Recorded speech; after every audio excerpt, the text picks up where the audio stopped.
എനിക്ക് പറയാനുള്ളത് ശരിയോ തെറ്റോ എന്നുള്ളതല്ല. നമ്മളെല്ലാവരും ഇവിടെ വന്നപ്പോൾ 26 പേരും വൈറ്റ് കാർഡ്സ് വന്നപ്പോഴും എല്ലാവരും വിന്നറാവാനായിട്ടാണ് വന്നത്. ആ ഒരു ആഗ്രഹത്തോടു കൂടിയാണ് എല്ലാവരും വരുന്നത്.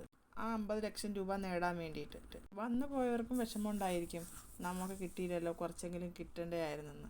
നമ്മുടെ ഏറ്റവും വലിയൊരു ഭാഗ്യമാണ് ഇങ്ങനെയൊരു സംഭവം കൊണ്ടുവന്നത്. കാരണം എൻ്റെ ഒരു പേഴ്സണൽ ഒപ്പീനിയനാണ് ഞാൻ പറയുന്നത്, ശരിയോ തെറ്റോ എന്ന് എനിക്കറിയില്ല. ഇവിടെ പലർക്കും 25,000 കിട്ടി, എനിക്ക് 5,000 കിട്ടി, അക്ബറിന് 10,000 കിട്ടി, വീണ്ടും 10,000 രൂപ കിട്ടി.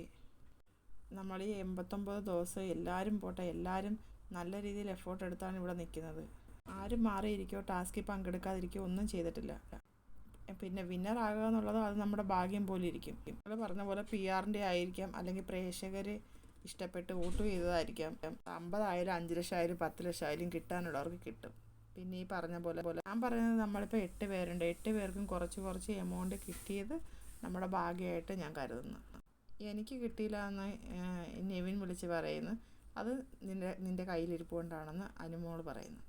അന്നേരം അക്ബർ പറയുന്നു, ഇത് ശരിയോ തെറ്റോ എന്നുള്ളതാണ്, കൊടുക്കുന്നത് എനിക്ക് നല്ലതായിട്ടാണ് തോന്നിയെന്ന് അനുമോൾ പറയുന്നു. അപ്പോൾ അവിടെ തർക്കമായി, അത് കൊടുക്കുന്നത് കൊടുത്തോ, ഇത് ശരിയോ തെറ്റോ എന്നുള്ളതാണ്.